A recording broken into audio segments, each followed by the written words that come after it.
All right, umsakazo Inanda 88.4 FM. Today's best radio yangena indodakazi yoncwane yosengayo Hamashe. Sithi nje asilungiseni Sunday namhlanje omnando oqala konyaka ngokwekhalenda lamaRoma, the Gregorian calendar. Simhla ka 1 namhlanje. I mean mhla ka 4. Okay, first Sunday nakabe ngifuna ukushaya umhla ka 1 mase silungiseni namhlanje uhleli nayo indaba enhle kaMiyeza uThabo kaSambothi esikhulumayo ke kulolu suku namhlanje ile mpahla le kuthiwa ni cancel culture iqale nokizwa nje kathiwa hayi sekuyilanguage yakhona Ndlovukazi sekuyilona limo olukhulunywayo Ndlovukazi ukuthi we cancel the culture. Sizoyichaza ke ukuthi masithi we cancel the culture or cancel the culture itopic ingani kwenzakalani kukhulunywa ngani ngoba ngiyacabanga baningi nabanye ababengazi ukuthi kwenzakalani la ngikubingelele Thabo Sambothi Ndlovukazi umdala evumile saphinde sahlangana ngemphathele izinto vukani madoda ya umdala evumile nakho sikhona phinde wasigcina siyabonga kakhulu sikubona i-cancel culture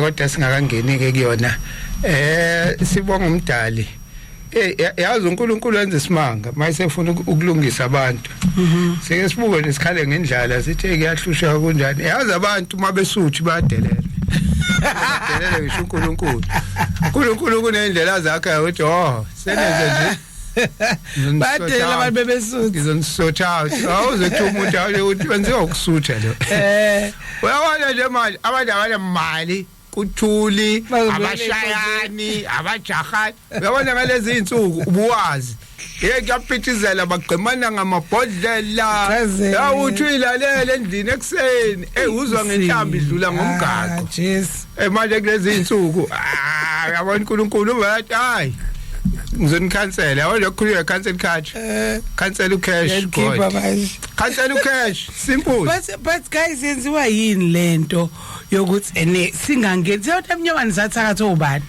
yenziwa yini lento yokuthi singangeni kwi-culture yokuthi akwazi ukuthi singakhuluma language eyodwa minyaka yonke ukuthi makuJanuary I mean save some for ukuthi maqala unyaka uqale kahle nawe ungaqali njengabanye usukhala usuthi ngeJanuary like as in worries in January yini ngempela kuyokhulwa nini yabo nje lumbuzo ubuza umkhulu kabi Ndlovukazi ngoba iminyaka yonke senza the very same thing iminyaka yonke hayi bakhozi bam ake siye lapha ku 0687649969 ngiyakhumbuza nje inamba ekuyona esizoyisebenzisa kulolu suku namhlanje sikhomenta ngakho konke mhla ka 4 kuJanuary mhla 4 kuJanuary i-first Sunday and maku i-first Sunday abantu abaningi einkonzweni mabeya khona first Sunday kuyazi ukuthi kudliwisidlo kunezinto eziningi nje kuqoqwa imali kuyabalwa kwenzakalani so leka January angazi kuzokwenzeka kanjani okwangampela but let's communicate 0687649969 sizofunda ama comments enu ngo 11 o'clock la siqala khona si-engage mina nawe so zicuphe uzibeke nawe kutheni sizoxoxa nawe kulolu suku itopic namhlanje ithi cancel culture like is it not council as in CA kuyinqamula i-culture sizochaza ke kungekudala ukuthi sikhuluma ngani sithini mangabe sisho njalo mhlambe let's start Thabo ngaleyo ukuthi siphuma kunyaka odlule asakhola ukuthi hayi kufanele ake sikhulume ngayo nje manje kufanele phela sisho ukuthi unyaka odlule ngoba kwabanye unyaka odlule ngoba yawo so manje ngeke sibakhohle ya kunyaka odlule ngithi ngakho sicacisa ukuthi ngokwekhalenda lamaRoma ngoba we accommodate everyone la kwasilungiseni kwenzeka okuningi kakhulu mhlawumbe sikhuluma ngoDecember ithini view yakho December ubone ukanjani uneyoba ngisho ngibona isimanga yathi nasikhule sike sabona kudakwa kuphuziswa izingane lezeka lekhosi ezilalini yazi ke ezinye izinto Ndlovukazi ukuyibuke uyigxeke ngoba uyibona ku social media onithi ufind ukuthi mangasuye lapha elalini leya iculture yakhona kuthi maku December kuphuza kuze kuphuziswe izingane kujatshuliwe kuthiwa kujatshuliwe kuthiwa hayi ngoba uChristmas bonke kufanele baphuze nathi sikhule kunjalo ubona izingane ngisho encane iphuzisa utshwala to Christmas yabo kudakwa yonke ngoba manje kuthi uChristmas so le anto uma uzoyithatha ngo social media nangokahulumeni nangokamamorazi nje alathini esihlala khona uzoyibuka iyintembi masufika khona endaweni awuthi yonke lemizi bekufana bekwenza into efanayo into yakho yabo kufanele lento okuthwala kuyintombi uma uyifunda nohulumeni ebeka imithetho hoyiboy ayimbi lento okuthwala uyintombi only kodwa masuya lapha ya emphakathini yakhona usuyilalela beyichaza no lento manje into yakhona impilo yakho kwaze kufanele nohulumeni athumela abantu bayobafundisa ukuthi no siyazi ukuthi into yenu but senzoboshwa engabe ntsaya so ziningi izinto ezenzekile ekade siyibona ke ngonyaka odlule uDecember nje uza ke sekwenzeke yona ke lento ekade ngisho ukuthi ngibona kushoda imali kade ngihleka yazi abantu emalokishini abaphuzi mabefuna ukuphuza bathatha amakhula box bayebhishi masifuna ukuyopho kanye ngibabuka bonke hayi shwi abathi kuthuli ngathi sihlala kumasabhabi kuthuli hamba le eBishfront uzobona kuthe kugcwele khona batheli baphuza so manje ungabi namali kwenza ukuthi asikwazi ukuphuza egcekeni babalekela abantu abaloku bechezuka asikona umcimbi phela la ekhaya sifaka imali bachezuka abahlale futhi baxoxisa so manje ayithi uChristmas asodla uChristmas ayisakho lento ukuthi sodla uChristmas manje kulanjiwe yabo manje asekho umuntu ofuna umuntu ochezukayo athi uzodla nami bengiyigethi ongimemeza umemeza edlula nje ngizibe ngathi angiziphi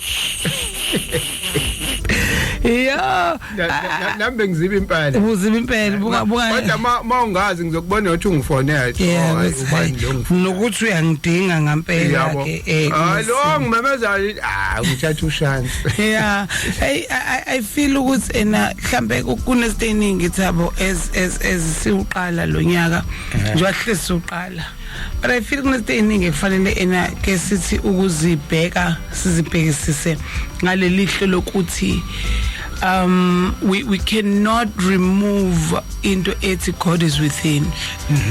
We cannot remove into ethi this thing worked for laba bantu and it kept them yes afinyelela kuthini kuna lezo zinto thabo engifisayo kulonyaka as the communities nje silayelo asilungiseni iqale khona la ku asilungiseni ukuthi khona izinto ebezisebenza sayikhanselisa ukuthi enesisima suburbs sesima burbs sabone ngathi ngokuhlangana nosibani bani mhlambe kufana nalento nje yokuqoma adopt culture yabanye abantu na kufana lento yokuqoma uma ekhuluma umuntu abenhle ukuqoma noba umbhelo ekusho ukuqoma is to choose yayizona so ukuqoma kuhle ukukhetha ngesisho njalo ngiqoma ukuthi kodwa abasayikhuluma leyo language athi ayinqoma ukuthi mina ngiqoma ukufa kunokuthi kube kanje so lelo gama lelo sesilibeka nje ngokujola kathi ukujola ukuqoma to choose impilo right for yourself isharp naleyo ukuthi masuqoma ke uqome umuntu ozokwazi ukuthi ena nikhulume ngizothini ukuchoose umuntu nomndeni enizokwazi ukuthi nikhulume ilanguage eyodwa makuhlukene ukukhuluma kwenu for instance ngisindiswe C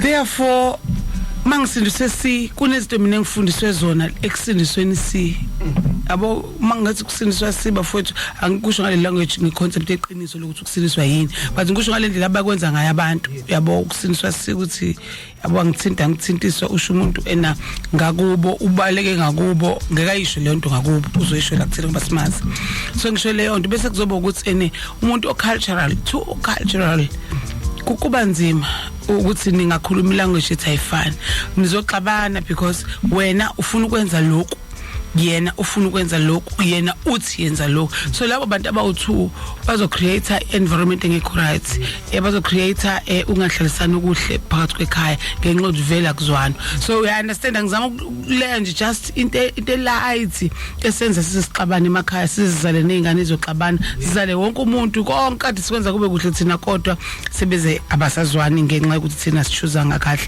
ndabenhle sawubona ngibingelele FM Simbongo Mdalozi nomhlaba upho osipho ukuzithemba ukusithanda ukusinikela ubuqotho ukungaqolodi sime phezulu kwamaqhuma senza abantu abaziyo kepha sinike inhlambuluko ukuzithoba uzehlisa ukuzinikela nokuthi phela sicubungule ngoba masicubungula sibuyisela ulwazi kubantu oluyosiza nokho ukuthi babuyele esimweni nje bomdala ebadalile amakahle besathi recap nje ngo2 minutes lo osusele indaba enhle for indaba sikhuluma ngendaba ya ngo December and things that happened in December esidinga ukuthi ke siqale kabusha sizothi cancer culture today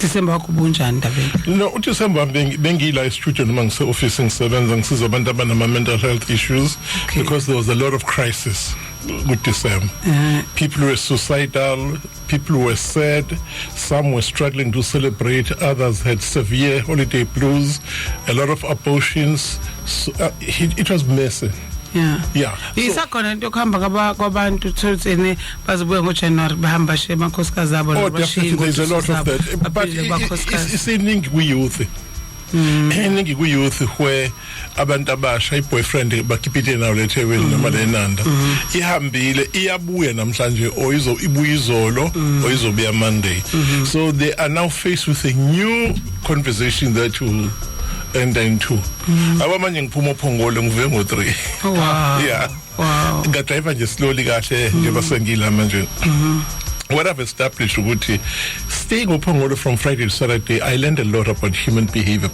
practices ngibuka ukuthi labantu abaningi baphethe ama suitcase bafuna imoto eziyeThekwini but deep underneath these people khona abantu abashiye abantu emuva and baphelezelwa yithandwa zabo nje babela abantu sebeya kwezinye yo ebona i-cultural establishment so baphuma kwezinye umusu lapha nje ngako Pick n Pay banibani kaloku ngase garage ephongolo umusu uphuma phela bamba umgwaqo bekugcwala ama queue abantu bezake nazi izindaba zinanda alright yes sizoxwayisa thina qaphelani nje nina kuphela bese siyangena ekuxoxeni ndabenhle ngifuna ukuyivala le ndaba emnandi esophongolo kade usasazisa ngayo ihlabahlosile so you were observing people from what I observed which was highest levels of alcoholism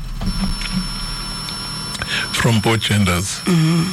Okwesibili land is so beautiful but there are many okay there are many women than men yeah and then I quickly realized that the scramble for men is causing these young women to date older men that are actually married yeah okay very very common in that area because young able men who are working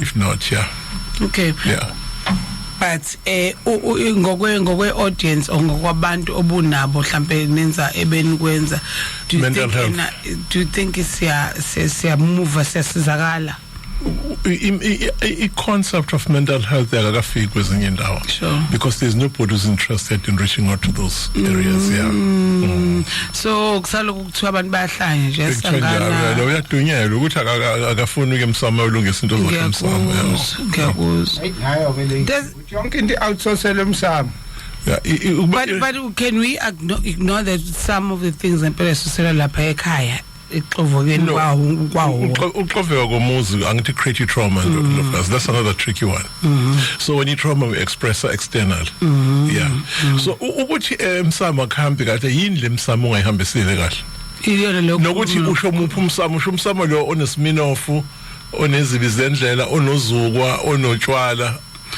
mina mangikhuluma umsamo ngikhuluma ngalento eyenzeka kudala ukuthi kwakufika umuntu omdala ekhaya exactly my point uyabona abantu they've got dangerous altars uyabona umuzoba nento ebiza ngomsamo into oyibiza ngomsamo la kuneboxer kunemali kunesiminofu akona umsamo altar of distress okay yeah When are you saying you love and you venerate ancestors? What are you saying about the upcoming generation?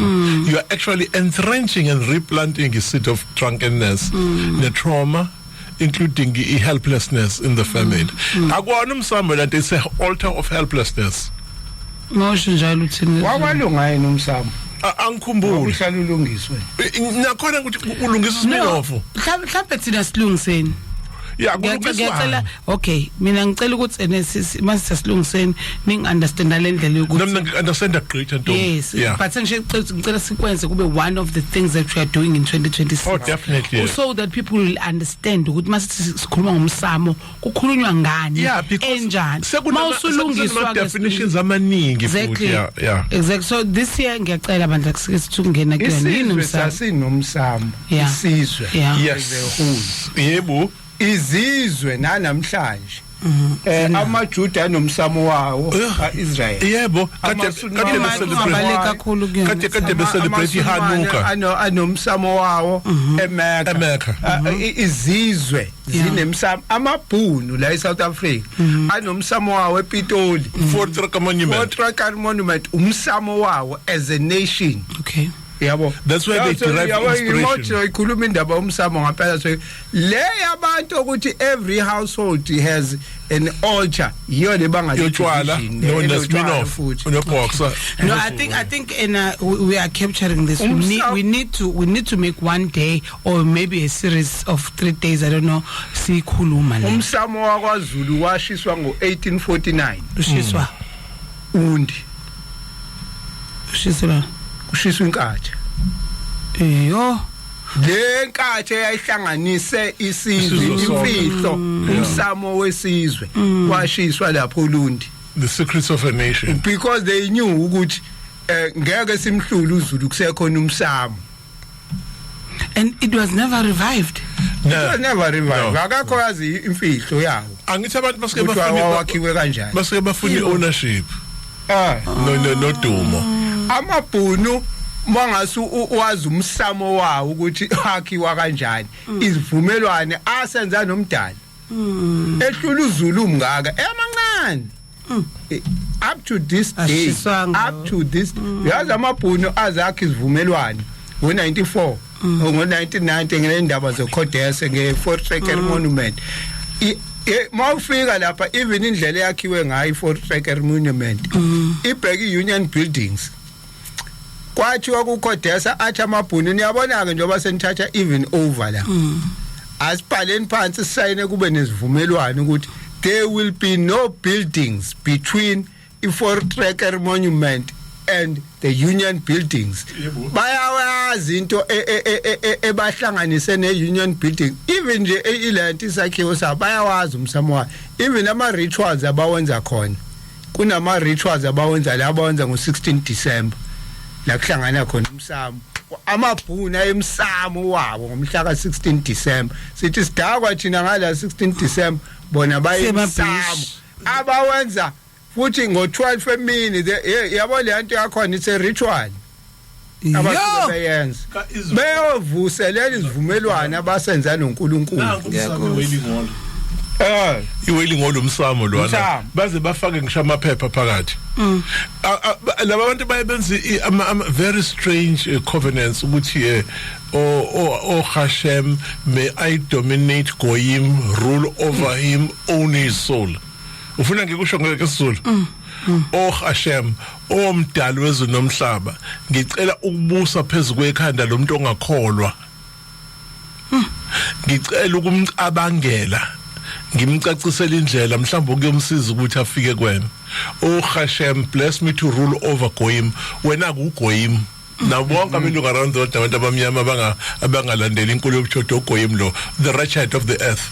That is why kuzofika amaJuda ephethe i-entertainment industry ephethe utshwala ephethe yonke lento eyidistraction because ufanele basakhe sibabantu abangakholelwa uNkulunkulu basidistract ngoba izivumelwano sabo noNkulunkulu basicelile uNkulunkulu uthi uNkulunkulu siphe labantu laba abangakholwa sibaphathe sizwe sama Jews sincane kabi umhlaba wonke sincane kodwa siphethe umhlaba wonke because bakwazi ukudistract umuntu omnyama bese bona behamba beyokhuluma nomdala. Umbuzo ke waba la kuthina zabe sikhuluma nabantu abahlulwa uyawuma uthi nomsamo wakini ubizwa okhokho bakho laba abahlolwa amabhunu laba abanye babe yimpimpi zabo futhi amabhunu namangisi kwamambuka uthi labo bantu futhi bazokulekelela laba benza ivumelane direct nomdali.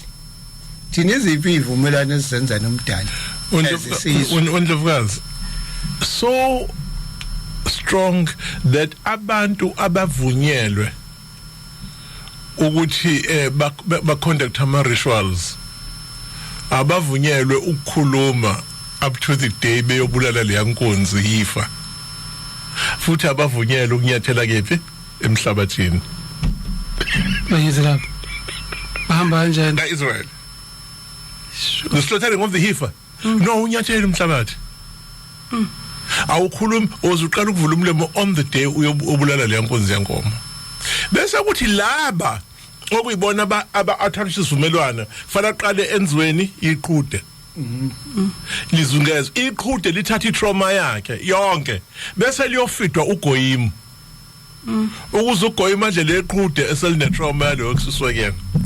That is deep. Hi guys, that is why bengakudla ukudla okufana nokwethu okwabo kunelebuli yini lelebuli le amasulumani halali uhalali iPD hayi ngiyabona khona igama lakho kuthiwa ukudla okunjani kosha kubhala uBD banokudla kwabo ngoba bayazi into abayenza ekudlini lokho okudliwa yithini yonke ama GMO nayo zonke lezi zinto ukuthi bayifakelani lento ekudlini bese beyifida thina yabo manje khona sosanda kuvulwa on strictly halal food ngubonile khona ungalayo esebhalitho khona isitolo eCape Town strictly kosher food ugoyimi ngangena yesobuletha imali kodwa is for kosher food bayazi now bese kuthi ugoyimi yena udla udoti wonke nje wakubhukuda olwandle namakaka yabo ugoyimi wenza noma yini you won't even sing a single Julia lapha lebhukuda kulamanzi agcwele amakaka you will never uthi ugoyimi ugcwele khona kwavela ugoyimi phela sometimes fala ukhele shisa number yakhe so ugoyimi sena streptococcus usuboli ikhumba ngithi ubhukude emakakeni what you are going to do is let a very dangerous drug to kill him uzolidla for 3 years evakelo ashunquka. That's what a covenant does. You get into covenant to rule over the ignorance. Azo okay guys hayi usandlalelwa Ndlovukazi ukuthi ngisho leyo nto ukuthi wow nama topic wow siqala ngempela eqaleni because yona nale ama confidence yilento enga understandeki futhi up to today ama confidence abantu ke nemimoya ubaba umpela ikhuluma ngakho kakhulu nabantu aba understand ngokwezibongo zabo noma namagama abo so nje we gonna get to that bafowethu umehluko wethu nalezi izwe sisibusa ukuthi nasiwenza individually bona bawenza as isizwe thina sinawo lawo esiwenza as isizwe nomdali. That's the thing. All right, bafowethu ke senizweleke okunye okuzobe kungena kulonyaka kodwa namhlanje ake singene kule cancel culture ke sikhulume ngendlela uQueen Rejoice isenhlizweni yakhe cancel culture cancel culture kulama minishana singakayindabeni ngoba singena kuyo cancel culture, the good, the bad and the ugly esibhale kanjalo iposter yethu because there's a good side to cancel culture, there's a bad side and there's a very ugly side. So the good cancel culture lento ekuthiwa cancel culture cancel culture ke njoba ngeke ngasho athi nomdala uyabakhansela abantu ukuthi hayi sesenyabheda uncancel so kunalento ke ukuthi abantu the good side angilinganisi na isitolo noma supermarket or factory iqasha abantu umqashi wakhona ubuya baholele abuya ngabaholeli baholela imali encane vele kodwa ubuya barobhe angabaholeli mhlawumbe seqashe nama foreigner lento ezenzakalayo kuthi ke ubikwa ko Department of Labor ayingeni abantu abasazi ba frustrated uthi sokwenze njani siyahlupheka lo kuphela isonto angasinika imali ethu abasinika imali eshodayo okay the only way soyenza lento le asifake ku social media ukuthi lo mnikazi wale supermarket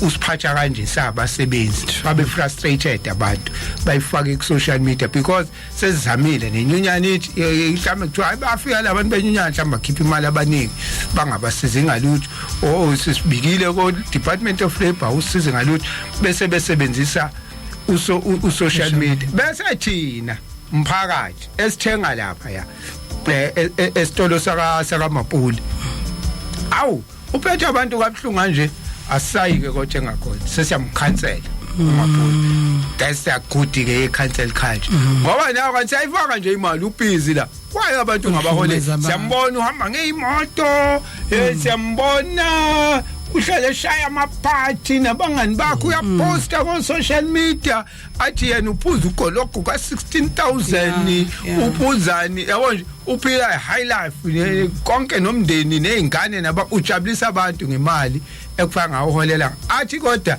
kwistaff sakhe imali ayikho imali kodwa kuhlale kuqhwele businessini bese uthi umphakathi ke okay akuthengwa kaMapuli okay there's cancel culture so yakhanselwa kuMapuli to feel the pain ke now uzoqala ke mase uthi hey abantu sebayalukhuza basatshengile ngehlela ama custom sezoqala lungisa izinto lezi abengayilungisi ngoba ubekwazi ukukhokhela uDepartment of Labor inspector ekhokhela inyunyana uthi hayi mani nina khothanele aba minani kodwa yeka ukhokhela abantu imali kwanga uyinikeza isebenzi ancamela ukunikeza ama union officials nama Department of Labor inspector abantu abangebeze mangabe yabo wenza kahle yabo so upripe abantu ngala iceleni kwathi staff nje ufa ngento eyodwa uthi ngeke niyithole le mali bamkhanseleka abantu bangangena abantu isiza lizowa le business or uzoyilungisa so kukabili it's either bakhansela hayi ngoba befuna ukukhansela ukuthi bakuyise bakukhanselela ukuthi lungisa yabo that's how ngithi ma there's the good the bad and the ugly so that's a good side ke lokhuza cancel culture ukuthi ilungisa isimo ukuthi ifakile ku social media abantu baba awe base bayasilungisa isimo bese kuba khona ke nale party ke le ekuthiwa the bad yokuthi ke kungasuka umuntu oyicompetition nawe akuqambela amanga bese funa ukhansela ukuthi hayi kulesa story kwenzeka ukuthi ayofuna ukuqhumba phansi bese abantu beyithatha ngoba into bayibona nje ku social media bangayilandelisisi ukuthi lento ikhona noma ayikho ngempela yini sikali beqhumba wona phansi wena amasebenzi bakho baphethe kabi ababoni ukuthi sebelimaza nalabasebenzi kuzolamba abantu la kuzokubaningi abantu abazophelela umsebenzi mhlambe ukuzondela futhi ukuthi kwala emphakathini bona njengamanye amabhizinisi abasupport lutho emphakathini mhlawumbe kunane inganyana oyithengele amajezi ebhola njengoba ekuqala unyaka khona abanye nomfekayo umnikile imali mimfekayo amthengele ingane izicathulo yabo kunezinto zenza manje ubafakela ipressure wena nabo sekufanele balokhuze bakhe a certain story wenza ukuthi or wenzeni abantu ku social media ka investigate wethu awusenza ukuthi ukhanseleni asithengi kabani or that's the bad side ke abantu baka social media ke abangaqale bayibukisisa indawo hayi ngeke anikahle ayinhle akasibhekeni lento the ugly side ke hey umuntu angabhala ku social media kuze kusuka abantu bafike bashisa ibusiness lakho noma umuzi wakho rekulimali ingane zakho rekulimali wena ngento engekho ithi sekuqala usuwenzekile umonakalo sekuyavela kuthiwa hayi ayikho leyo nto lento ibinge nje That's the ugly side. Ulahlekelwe. Ulahlekelwe kufumuzi or business imoto zakho. That's the ugly side yalento ye cancel culture. Bengisayika phezulu ngoba ngibuka ama minute. Yeah. Nondaba enhle athi ukubeka ngokwevi yakhe. Ndlovukazi, i-cancel culture, the most horrible part of it, la ifike ingiphula umoya ila mase singena ema-bedroom abantu and telling them who to sleep with, who to kiss, who to touch and not to touch. Yeah. Now, that is the issue of cancel culture. You know. Now, They're controlling. yeah. Uzokhumbula ukuthi ke kwaba khona a very deadly swing scam esike sashawa befundisi le South Africa. They went on a rampage condemning LGBTQI besho bethi lapha eNanda kusupport it abani kwasha kwaciba nondaba benhle nje uyinhlobone Abasaqondi. ababengitshela bethi nawe babunyaza saqondi. Indaba promote lento. Yeah. And Babesho promote. omunye umfundisi phela kwenye conference wangibiza ngepromosexual ngahleka yabo. Ayibo. Then what the unthinkable happened as the knowledge of the history of Christianity emerged. There was a battle ukuthi abantu ba understand ukuthi King James was gay. Ayikwasuka umsindo bathe besuka the same homophobes athi okay siyavuma ukuthi wayegay but kodwa wabhala umbhalo ogcwele. Yeah. Oh, so in other words, it's good to LGBTQI bhala umbhalo ogcwele lebekhuluma. What about the owner of Candace amabhanweni wagibelayo? Yeah. Yakwaqala kumsindo wafa. Yeah. So Leonardo da Vinci Nale wasivezela nendaba ama-iPads. iPads. The owner was very gay. The guy who wrote his software lapha. Yeah. But here's an interesting one, Ndlovukazi. Yeah. Ngathi yakhumbula Lord's Prayer. Isaphi la saphi. Yeah. Yabhala Leonardo da Vinci ngithi yaphendula Leonardo da Vinci was gay. Yeah. Yeah. Now ibhalwa phi Maria del Grassi. That's where the painting was done. Yeah. In Maria del Grassi, it's like a harem. Each in a house, a very prestigious check in a house. Yeah. Where most lesbian and gay people spend a lot of time in Italy.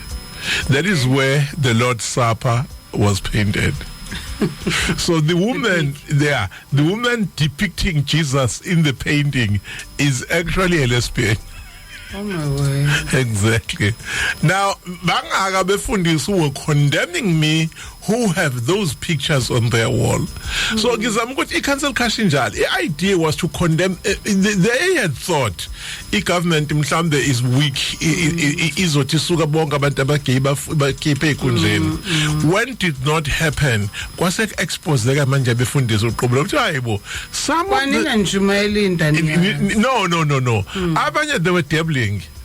Yeah, in the darkness of the night, which led into 96. Oh, 9. Yeah. 9 ban. It's a little nisho. Yeah. So After 9. After 9. Well, after 9. A lot of pastors came in. In the harems. Yeah. So what it's you know, so the cancel culture had failed and it crumbled. Athi umuntu ethi uya kwi-government mhlawumbe uthi protester discover ukuthi the head la protester khona gay or lesbian. So but discourageka bathe besuka babebhodla. Now, it then created a very painful culture where people were annoyed by indaba ehalelayo. You know, but I guess here with media space, that is where I witnessed the cruelty of the cancel culture. We entertainment industry. I know entertainment industry. The best is what no. In the market casualties are manning a cancel culture. Mhlambe we need to do this in order for human beings to understand. A cancel culture can be a source of trauma for the onlooker and nalo ocanceliwe. Ake ngiphinde futhi. A cancel culture can be a source of trauma kwi-onlooker lo bukelayo, the bystander, bese kuba futhi ilo onjani okhanseliwe. Okay. Yeah. Mhlambe ena asibambe lapho kancane ngoba sesifikile ke isibusiso samajob. Sizame ukuthi siqhubeke after. Nazi izindaba zinanda 88.4 FM zinika ulwazi neqiniso. Wow, sithi mabaphile sasho njalo nangonyaka ka2026 asilungiseni 14 minutes past 10 o'clock kuona lo msakazo nginondaba enhle kanye no Thabo wakaSambothi. Hey bafowethu, cancel culture inkulu indaba kuningi okwenzakalayo, kodwa sizolokusikuveza nje bese siyakhuluma ngoba into senkulu eyokuthi silungise, ingakho igama lohlelo lithi asilungiseni indaba enhle. You were saying something. Ngithi mina I realize now as we speak ukuthi i-cancel culture kahle i-trauma response yabantu. Okay.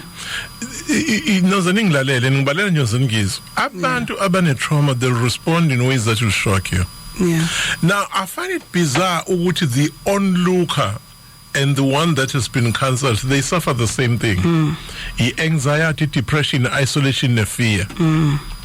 A common kubantu abane-PSTD, post-traumatic stress disorder. Yeah. Cancel culture on itself can be very traumatic. How? Uma ucanceliwe kade hold a 14 million job a year. 14 million job a year. Usuhlele kulo msebenzi for almost 10 years Thabo bavele bacancela mfana kithi. Ungakhohlwa ukuthi leyo mali iphela on the month that you've been cancelled. Bese ukuthi uma ukuthi bekunama billboard akho and everything, then they're removed. Yabona ngesikhathi uhlele ekhaya ungasa traveling ngama private plane and jet ungasashawela ihlombo umuqhamuka. It's a difficult period. Ekufanele ngomthetho uhambe ohlala kwa-Akeso and deal with what has happened. Now i-cancel culture akasibheke ke indlovukazi, the insidious part of i-cancel culture, ukubola kwe-cancel culture. Nangu undabe izinongithi abathanda abantu besifazane. Bese ngitshela nengane ethizeni yabo. Ngisplash ingane iphile ngami for quite some time.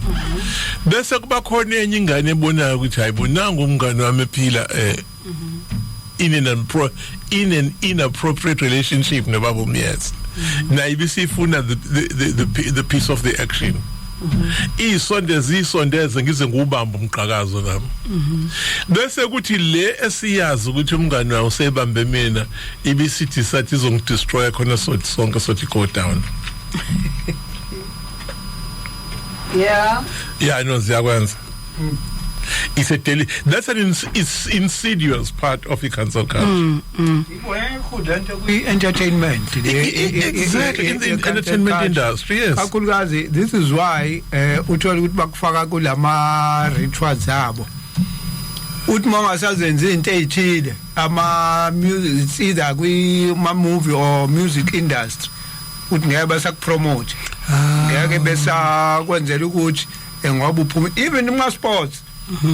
Umdlalo othile akhanselwe isikhulu sebhola ngoba uyishila iclub yakho odlala nenye iclub or ubefuna ukuyodlala kwenye iclub or uhambe atshela ucoach webafana ukuthi ungampiki lo. If you go to uyakhanselwa manje. If you go to Epstein files, tick.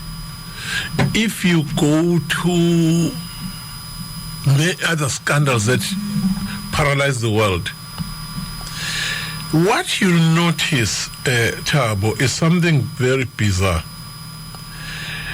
Abantu ababe inviteiwe Mary Island kwi Epstein secret things. Epstein Island. Their companies ended up being sequestrated. They were actually cited for corruption. Kodwa wonke ama executives and leaders who participated kuma rituals ga Epstein No Trump laba. Bonke Trump laba, they've survived. And they are untouchable. You know. Now that is the dirty effect of cancel culture. Yeah. Cancel culture in Dabezita, it favors the criminal and condemn the innocent, the victim. That is the psychology The of saddest part. The saddest part, yeah. Well, the entertainment industry. Yeah.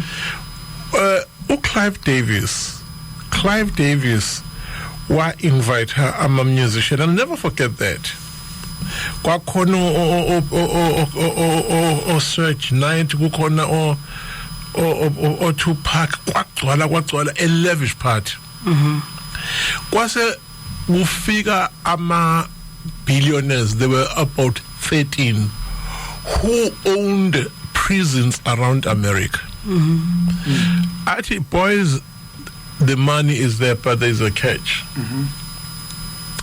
Write music.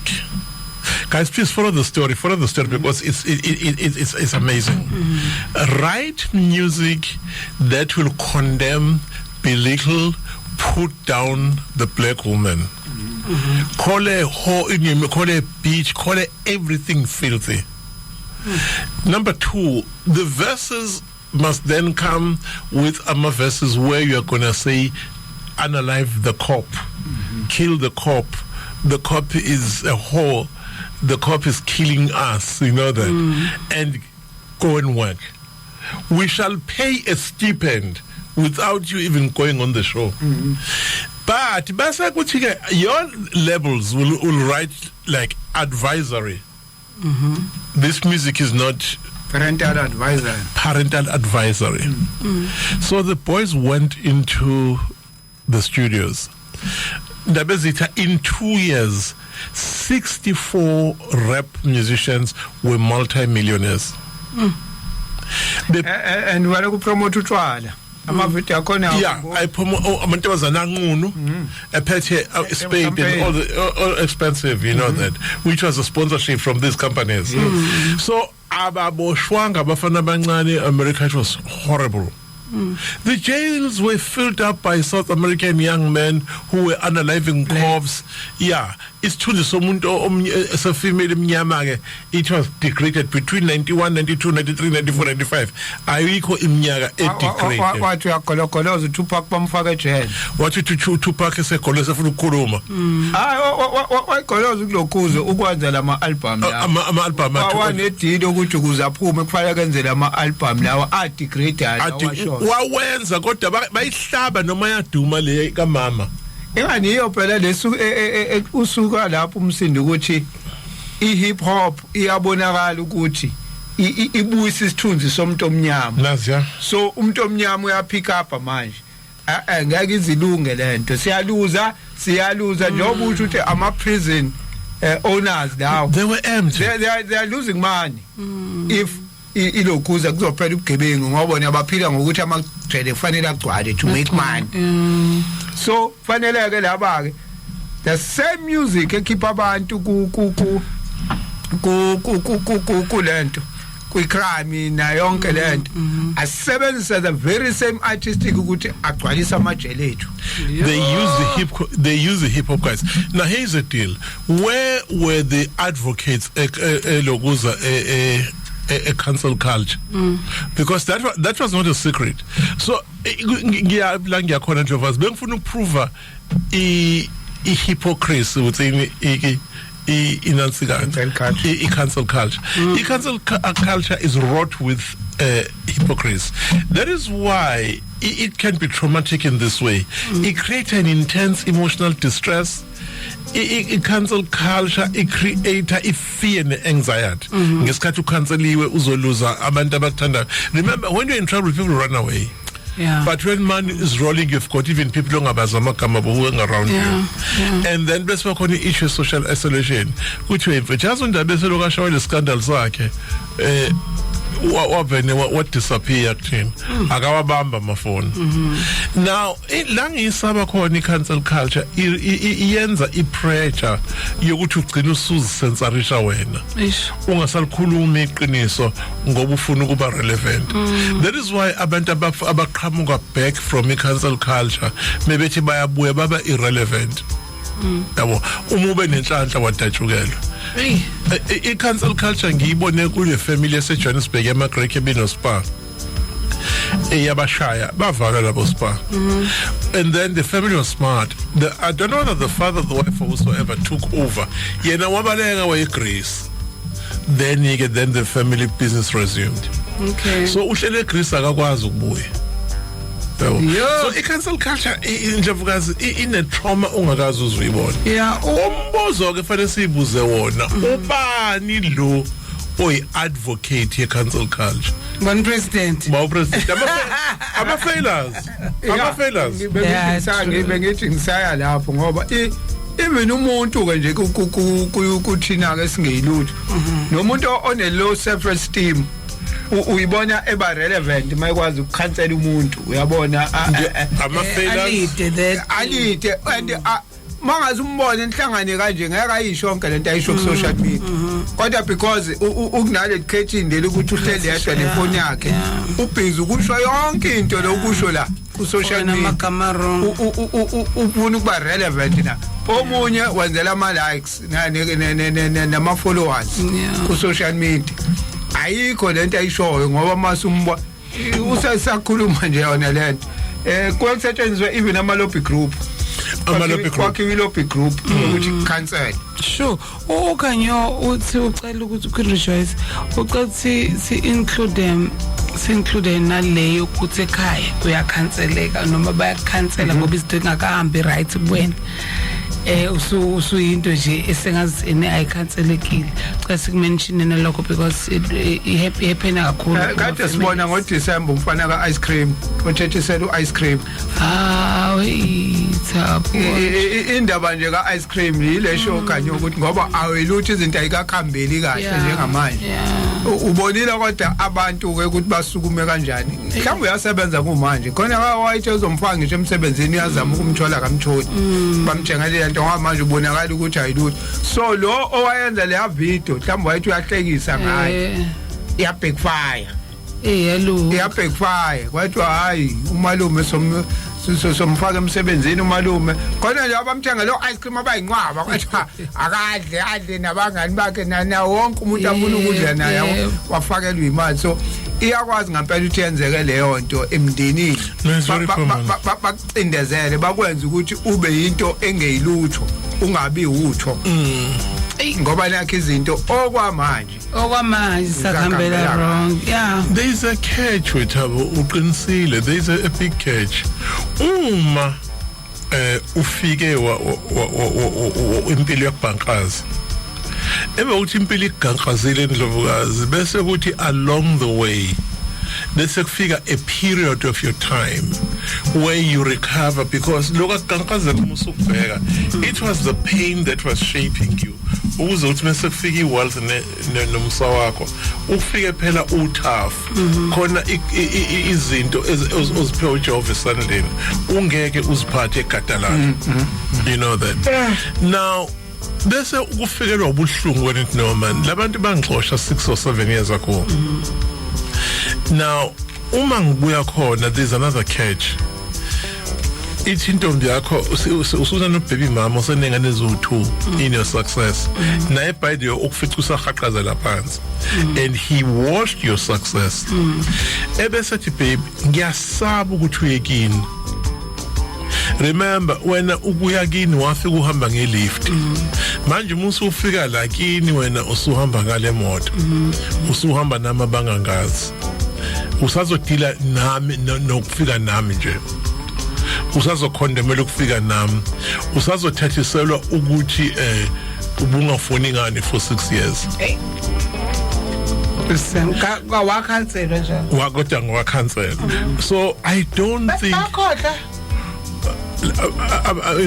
abantu kuyakuthiwa kodwa usuhamba ngempela wena usuhamba ngempela ke wena ke umndeni wakho ke lona ke wabona ukuthi wena ke faneleke ke uqoshwa na umuntu ene ukhathelwa na umuntu vele angazo kanje hayibo ngempela ungazi ucisho ucasulo ubani uhlanya lokuyaziwa akekho ngalazi siyakho then bese uyalapha uthi ma wena owathi mntanami akungihambele wena mawuqobo yebo ngakusha ngiphiki ngathi isikhathi akithi nawe wakwenza ukuthi nokuthi nawe ungenalutho sasokuthini ungenalutho umthwalo wethu now ibisithi mhlawumbe kodwa bengashintsha ukuthi ungenalutho khona bavele bayosukuma izinto wayenza nawe uyenza ngempela cabanga angithi manje sino 36 yodwa wayenza uno 17 yabo no sisenkingeni wena wasihlaza wadakwa kamakhelwane wayichamela uno 17 so uma wakho now he's trying to get you back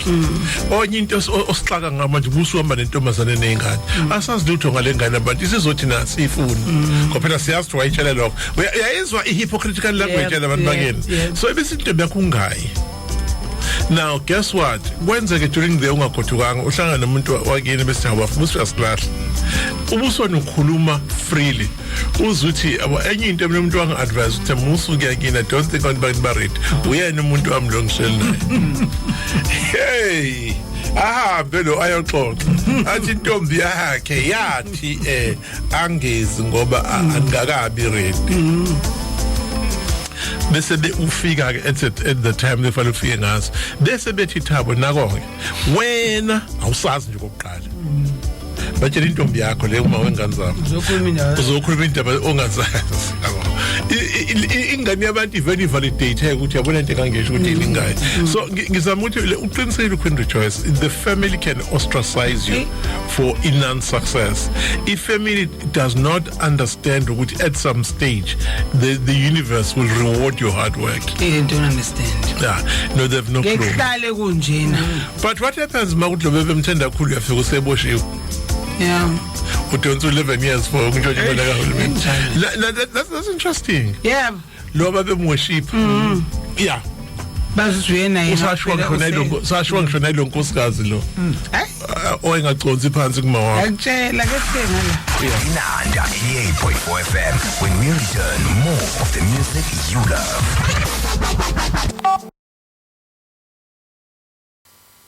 Okay, sikona umsakazo inanda 88.4 FM asilungiseni hlelo ndaba enhloko Miyeza kanye no Thabo Sambothi sikhuluma about cancel culture sithi impela sesisathi sabuka nje zonke izinto umndeni family umndeni entertainment industry phakathi ngoba phela iqale lapho kahle kahle uKwindri Joyce Land yokuthi usuwenze kahle wasebenza emphakathini hayibo abantu nje ngoba naku bebona they can't get nje loku wena okwazi ukwenza noma they can't do what you can do bese bebona ukuthi hayike lo akakhathelwa akhelwe uzungu even my organizations uqala into bese bayakhipha hayibo uhlala kwenza and vote against you the board and stuff yeah futhi successfully so hayibo yelaka ngididisa ke leyo ngizwa kwenye indaba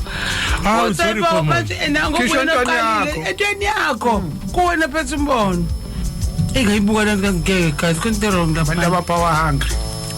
That is why ke kufanele uvene wenza nje uma uqala into successful uyibona buy shares angadayiseki yeah bakhiphe kodwa inkinga your own 50% shares yeah wenze nje bese wenza ama right to your shares meaning to say as angisabe sebexoshile you add more value to your shares yeah mhlambe uthola ama earnings ka 50 million wena ubuyisa back to raise the stake of your own share yabo lapho bopaquza bakuzonde bangayishintsha noma ika 10 company to remain yours they might come bonke kanye bese bethi okay we are offering 1 billion to walk around but my question would be because why would you want to buy me out on my stuff?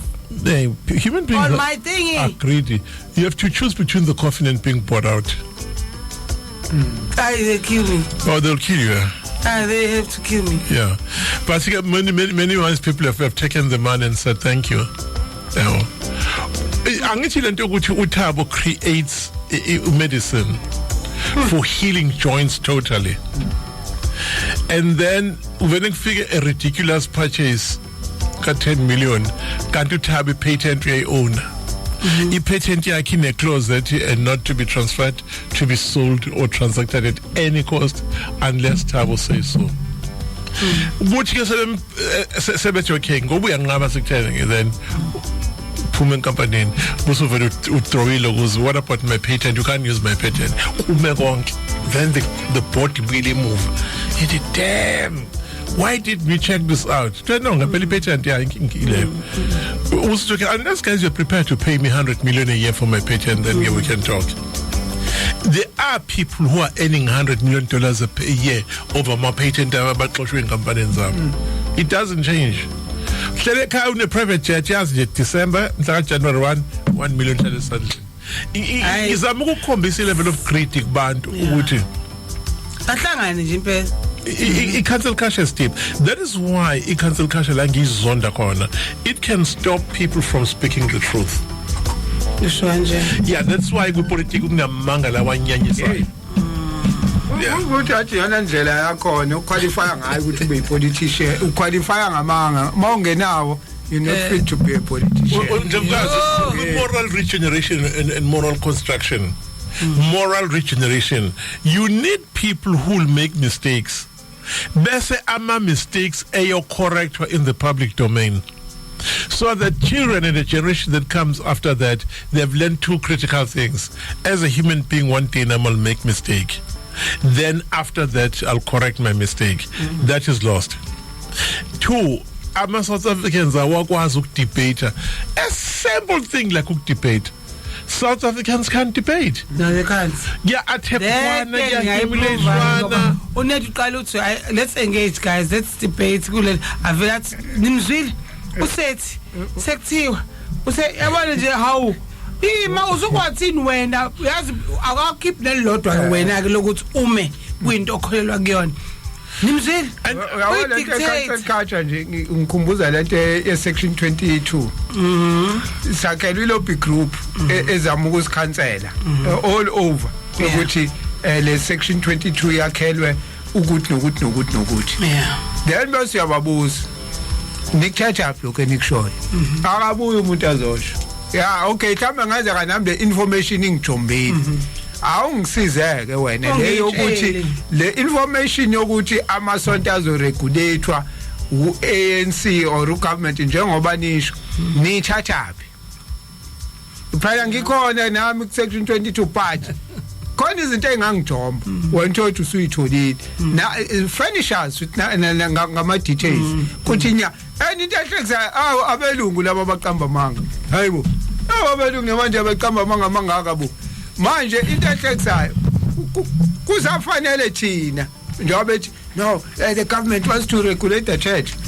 thina section 22 asikakaye eParliament kusafanele thina seParliament sayipresenta ukuthi sinento kanje wegovernment then bese ugovernment eyayibheka ke lento ukuthi ingasebenza or ingeke isebenze bese yasiphendula now manithi nina lento iqhamuka government ifike kanjani igovernment labantu abasazoyithatha bayihambise egovernment true abakayihambisi cabanga fana ukuthi umuntu niqale uthi nenze that engagement Thabo bese evela ena abhongolanga afaka inhlamba abhongolanga cela uyeka lento ayo nje ngayikhuluma kwamanje ena kuno boy akaphendula lento ombuza yona cela nje usicacisele abantu abangene underminewana la abantu abangene ngobuso with situation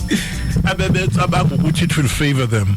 They tend to come out painfully by curtailing and censoring everything that's going on. I've seen that. Ikakhulukazi kuma religious debates. Yeah. Abantu umKristu meke wabambe ukuthi u short of knowledge eyengama emotions. Hayi vena agama lika Jesu. what Christians are doing, they use igama lika Jesu to censor, to undermine, to judge, to belittle, and to cut off a debate. Yeah. In fact, indabenti abazalwane bonke. In all across the board, ukuthi phela ngempela mainly ngoba ibona abantu interact nabo all the time, the Christians, but bonke abazalwane. And also lento ibhlungu ngoba end up manje sekunalo nifuna abantu, but at the same time ninikhipha abantu ngendlela enikhuluma ngayo na. Uyazi khona umfana othe ku TikTok ngufunda izolo my heart sank. Bese ngilala nje ngithi nje ehambe umuntu akalala ngoba uvuka eli kakhulu. Uyazi nje vukazi uthi lo mfana the biggest problem to South Africa illiteracy. Yeah. True. Uthi true. akebambheke ku TikTok uthi angizange ngimsave. Uthi one, I'm shocked to find ukuthi there are graduates with honors degree in South Africa who can construct a grammar sentence. Abangakwazi ukufela. Spelling wrong. Abantu bafundelana ama-title manje ufundela nje ufunda uthola umsebenzi. Ufundela amathapikile futhi akawenzi lo msebenzi. Phela ngithi vele befundela ukuthi athole that degree so that ezokwazi ukuqasheka. Yilento akufundela ukuthi ene kahle ngeke good education and job security. Ngoba phela uma sifundela ukuthi ngempela sifuna ukwakha isizwe nani ngaba yikho lo hlobo le education ngabe kade sasukuma. But yakuyafika nje ingane kumina ethiba miyazazi ngine trauma ngicela ungisize and uma ubona izokuhlula ngicela ungirefer komunye ozongisiza. Ngithi mina yini uthi I just recently graduated with an honors degree but angikhumbuli nokodwa ngafundayo. Ngoba ufundela umsebenzi lesho uthi enye into engiyisa lento efunda uthi athi go into engiyisabayo if I can get a job kule line of work ngofike ngibe yini uNkulunkulu ngoqala ngithini yibo phela labo ukuthi masufika kubone lo muntu afuna ukukusiza ungazi ukuthi akazi. And on top of that bese benolaka why indaba ehlehla on human behavior to understand why benolaka ngoba phela mase ngisho ukuthi asibuke kanje. There is a danger in that kulo muntu uma kwenzeka lo msebenzi awuthathela ngithi uthe uzoba criminal analyst emsebenzini in this job legal department has never been a criminal analyst kuthena ngoba une honors criminology uzoba analyst akazi ukuthi uzoqala phi uthi ungena Google umshonisa ku American here South Africa yikho now the upload aqala create izinto that will make it look like he's doing something. Afika uThabo athi siyajabula meseqashule intokazi yathi emnyama sokhuluma ngesizulu kune case ka Foyes yomfana wakithi yenza kanje akusi-analyze like and then tell us legal road ingane vele ibe angry ithi nje se police station nangazi ngihlangana kanjani was one part singasho yini mhlawumbe ngokuvumelana ukuthi akazi uzonisiza kanjani. So singasho yini ngokuvumelana most of I'm not sure whether mhlawumbe we can say all of them but ake ngithi most umuntu mangabe umbuzo angawuphenduli ithi ngoba akazi singavumelana kanjani 90% of the time abhoke ngolaka hayi ukuthi akuphendula thula akakuphenduli lento ukuphendula eseceleni kwayo futhi ekude nalento oyibuzayo number 2 abhoke ngolaka bangicike ebank la eBritish ngavela acika yawa abantu uthi uzofuna usizo ubone bakushonisa le nale aje ngakusasa ngiya ePlus fica India la fikela ngisiza kalula kanjani abantu abangayise kanjani abantu yazi abantu baze bangicasula iphakathi kodwa bengiyapi la shonela lapha ePlus kwasizakala into ko sometimes uzuyicabanga ukuthi yazi into yacabanga ngeoffice ethi hey man angelapha ko gateway noma aphi khona ngithandaza ukuthi yathi ngafica India noma umuntu abelungu abasekho ke kulezi indawo isikhathi esiningi ngoba wazi ukuthi mangifica umlungu uzofika yenze India ungathi ushota ngedocument ethile mhlawumbe ushota ngeproof of address ithi proof of address wena usathi ngishilo khuza incwadi kamasipala hayi usukhohliwe wathi enza kanje hambe lapha awuna account endaweni ethile hamba khona bazove bakuprint avela kuqhamukele nesolution manje yena umuntu uzothi hambe yolanda ukuthi nokuthi faphinde bugibela India likubuza ukuthi unayo lokhuza uthi wena hayi ayikho likunikeza isolution lona futhi ithi awuzame kanje Yes.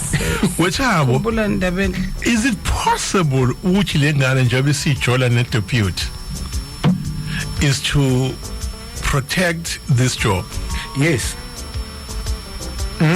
Actually ne deputy. Akaxosheki akanjani akanomsebenzi Untouchable. kuda. Now here's the deal. I deputy is a powerful figure.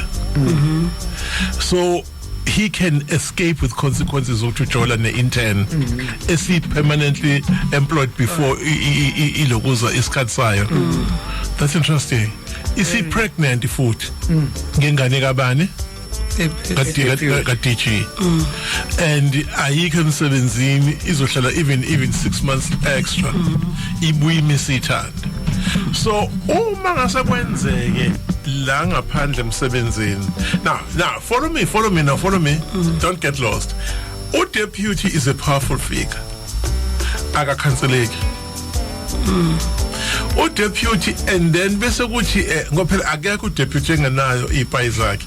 Zithi ipayi ku deputy no there is what 13 bafuna ukushaya.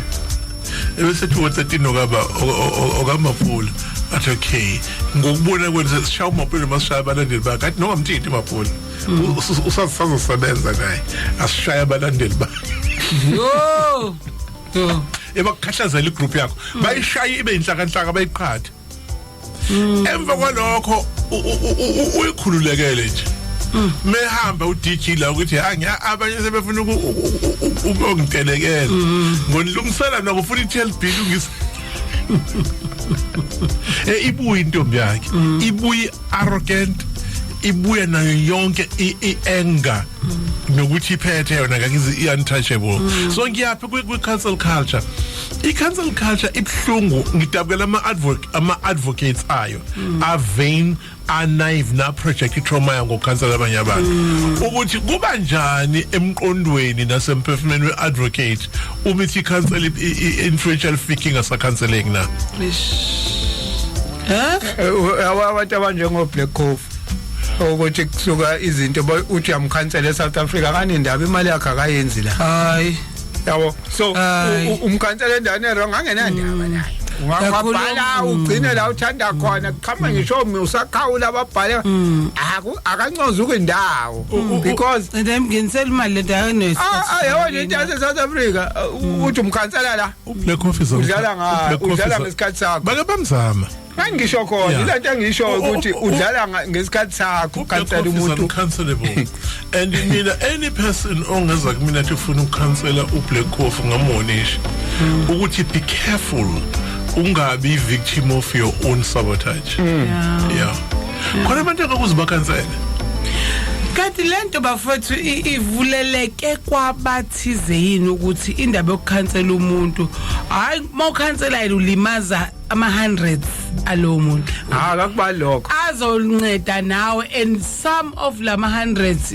mhlambe members of your family Ndlovukazi wena uqobo lwakho during the height of his Jesus Black bafuna ukusikhansela vele now ubaba umbhele hayiqala just ngiseni there were attempts khona usula ngathi yazi Ndlovukazi namhlanje ngisubject isiphuma lensizwa yakaphela emadini hayi kwathumela ama security akhe azogada la esangweni exactly hayi sasesaba ngempela kodwa kwasho manje into ithi okay kusho makufaya sifela sizofa ngoba phela ama security azogada nje namhlanje kuphela cela megada but into esikhulumayo into ebambekayo how powerful we were yeah ngesikhathi sishaya ilesenze ML Sultan yagcwala iNanda FMC salapha to the people amanye ama workshop uswenzela sa attract abantu aba intelligent who had been dying for the knowledge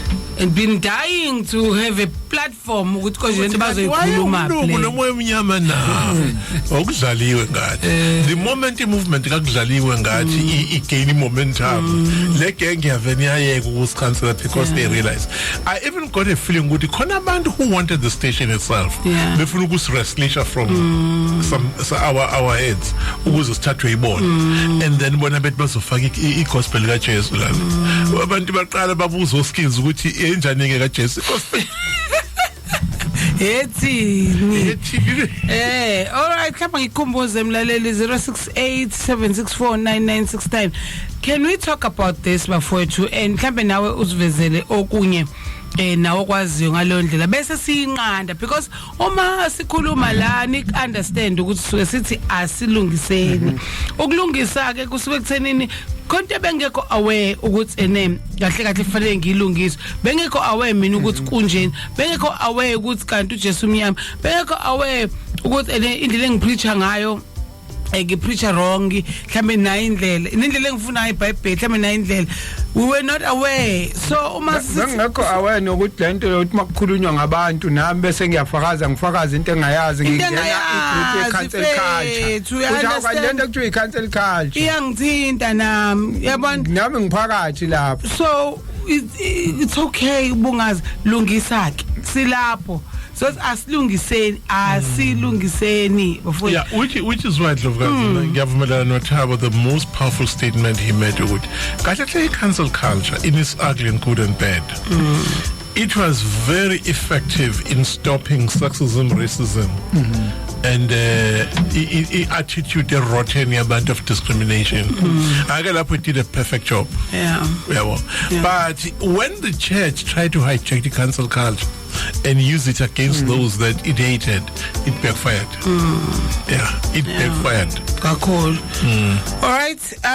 Ngiyacabanga ndabeni ukuthi ngendlela esisikhuluma ngayo nangendlela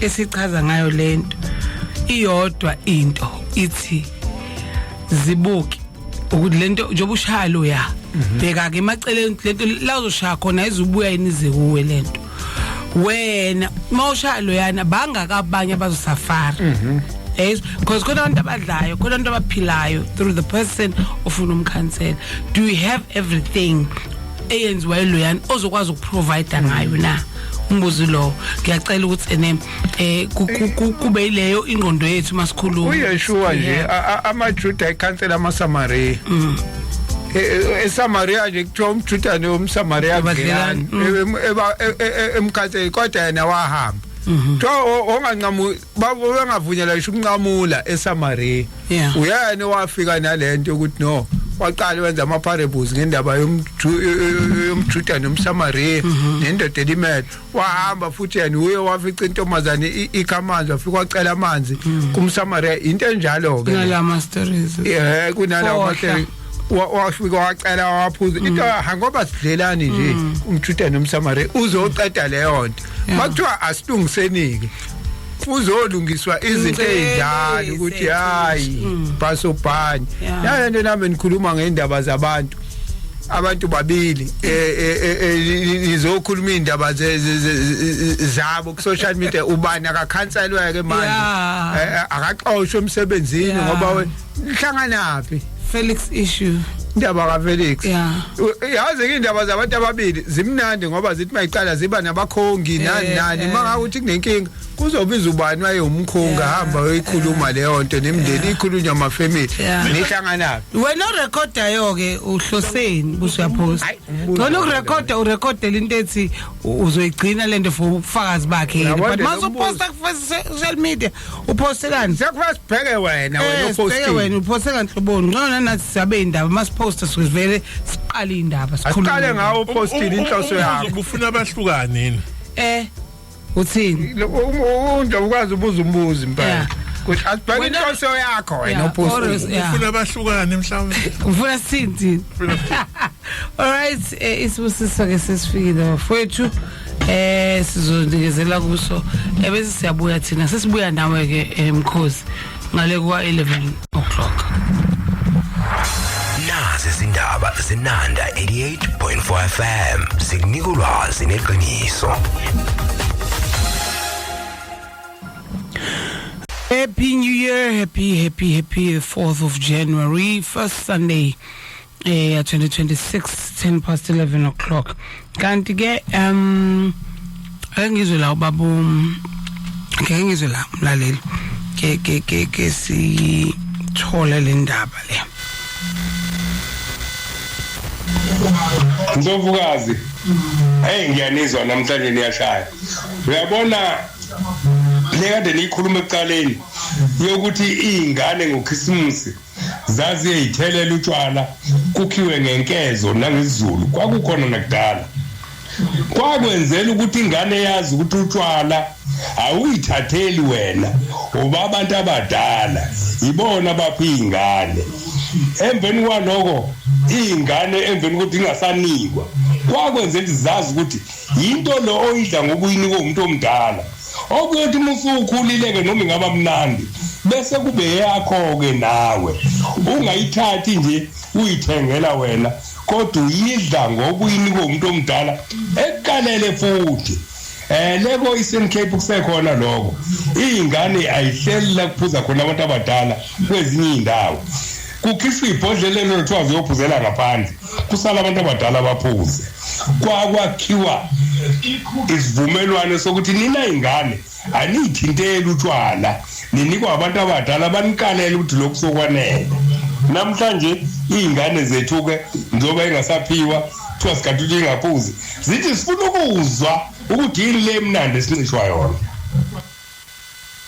ithini ke thini le version kade ngisho ngithi mangasuye Eastern Cape uzothothi yenziwe ilali yonke lento mase uthola incazelo yakhona uzoqala ushintshe ngokucabanga kodwa mawusayibona ezindabeni nakuyini uzoyithatha ngalendlela ukuthi nje hayi lento ingane ama emotions uthi uyafika futhi ngendlela izinga lealcohol eliphansi ngayo endaweni ngoba zigcina mhlambe zingaka ya ukukhuleni kwazo hayi aziphuza izingane utshwala yabo into kuthiwa hayi once nje yazi khona lento esakhula thina kwawuthi abantu abadala kuthiwa phuza la ayikuthethe kuthiwa hayi senzela ukuthi mayisemdala angaphuzi so iningi izinto ayibona kuthiwa shaya la mayisemdala ngayakaza kuphuzi yabo abantu banezindlela zabo zento awuthi mayisekuchazela yena mawusuya endaweni ayisafani nalento oyifunde ku social media naseyindabeni ngoba mayibuka le nto ngayibuka kahle video ungazi ukuthi kwa video yenziwa yingane le ngathi khona la ibeke khona ifoni yabo nje ingane kokudlalwa nje yapost ingane ngale nto ke ya social media yokupost everything asivele igcwala yonke ke indawo What's your take now on what ubaba uMhlongo no ngijwayele into esho nasemahlongo la ngazalwa khona enkhwele khona ukuthi ake nibakheleleni ba taste. The idea is to introduce them not to alcohol but to the decency and the cultural boundary surrounding the use of utshwala besizulu. Besizulu, yes. So in a moral decadent country like this, you can't, for instance, polish a whiskey. That's destructive. Okay. Yeah, you're destroying tradition. Yeah. But it was Sizulu. Yeah. Okay. And iselalini lapha angikholwa nanokuthi batshwala butholakala eduze. Kuze uthi uyahamba moyothi ufuna flying fish. Kodwa into efikele yana ngoba kade kuKhisimusi ukuthi bekuvelwa phela ngaya ungayifuna ungayitholi kwakulela la. Unika zingane utshwala nje bukhala zomesho la. It's morally wrong. It's wrong, yeah. It's so wrong. Ukuthi wrong yana ngeke silokho. There is no justification. Kodwa abantu bakhona baboni ubwrong bayo until kuze kwanento kanje sebengaqala ke manje babona isikhulunywa ke indaba ukuthi nani sidinga abantu ke kodwa abazoyendlisha nakhona kubantu bakhona ngendlela ungayi ngalento njalento cancel culture kade sithu siyaqala ukuthi kabili isizo ufuna umcancel umuntu ngoba ulwa naye or uyenza le campaign ngoba ufuna ukumakha ayibona into eyenzile ukuthi wrong. All right. Ngibando uMathebula Masila ngiyabingelela e-studio and kuhlala kuyintokozo kuba sohlelweni lwethu luyangifundisa kakhulu ngiyabonga ngiyayithanda yohlelo lethu taking ownership vele ngayizwa sisonke baba Mathebula sisonke hayi sanibonani ohlelweni ngiyabingelela bingelele kumphathi wohlelo Indlovukazi Mapule ngibingelele kuPhathabo babumyeza abadidiyeli bohlelo umuntu wakhe enenkinga lana angazi kwenzakalani ngekhathi zesiphithiphithi i-frequency iyabheda kakhulu yohlelo iyabheda kakhulu yohlelo igcina uthola ukuthi alaleli kahle uhlelo iyahohoza nje iradio ungabusazi namhlanje ke ingcono kakhulu nomuntu ulalele uhlelo i-cancel culture, the good, the bad and the ugly.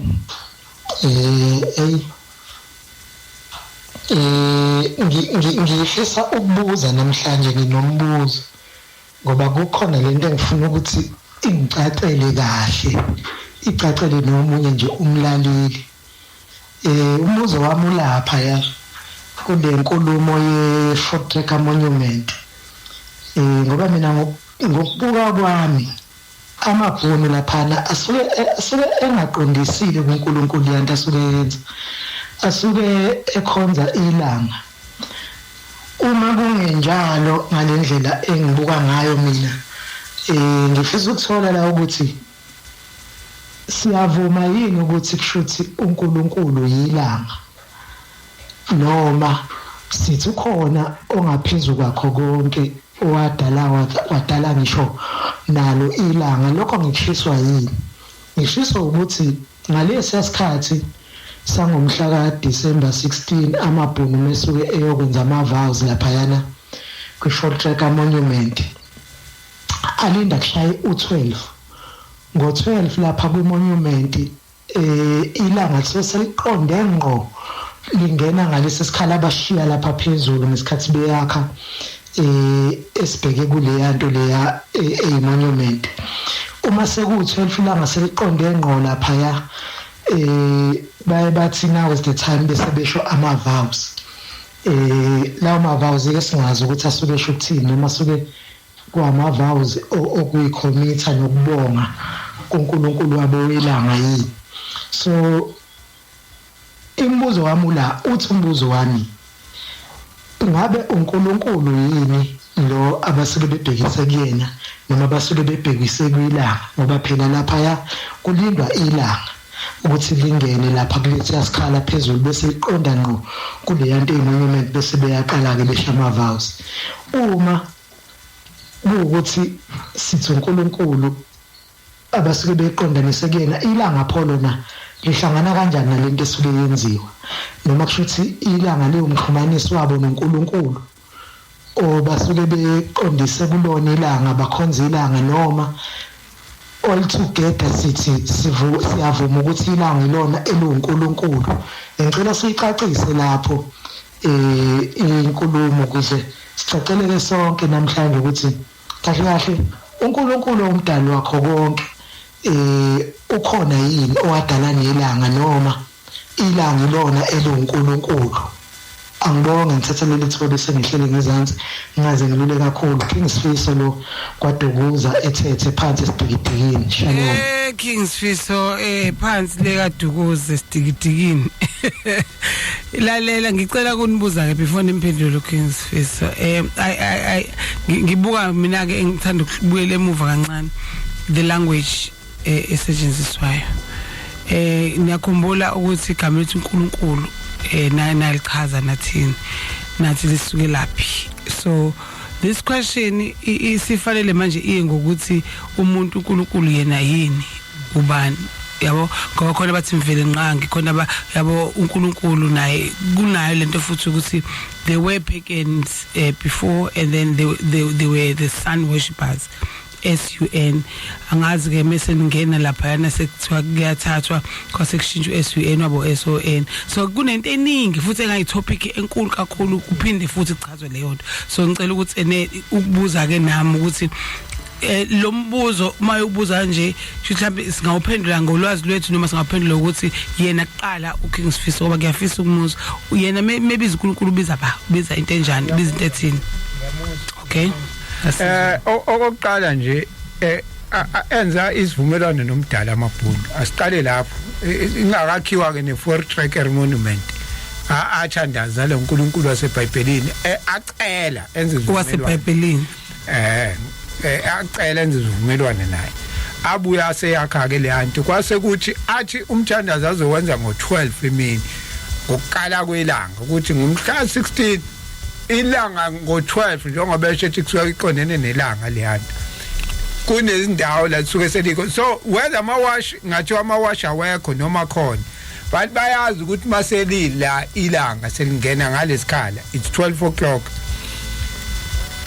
abadependele ewashini leli lesandle ngoba ngisho athi awekho wona iyohlala leyanti nje ngoba ilento ayisho baba uMbhele ethi imvelo iyamkhonza umdali yona ngendlela ijiki ihlezi into eyodwa singawashintsha amawashi singashintshani kodwa ilanga ngeke lisigeje isikhathi uyathanda so le nto benza sho ukuthi azoyikala ngewashi leli lesandla omunye uzothi nakuselithi 5-2 selithi bani countdown no siyoyikala ngemvelo kaMdali bese bewenza ke lo mthandazo wabo ngo-12 siyeke ke lokho vele umuntu nemvelo kuhlangene izolo yabo nje mangisho lo nyaka lo suqale ngefull moon kunama rituals amaningi abawenziwe ukuthi abantu abazi ngoba abasenamsamo maningi yabona kubantu ngisho amaNazaretha njoba awazi ukuthi bekuyi high sabbath izolo khona into khona kuthiwa amasabath bese kuba khona into ekuthiwa high sabbath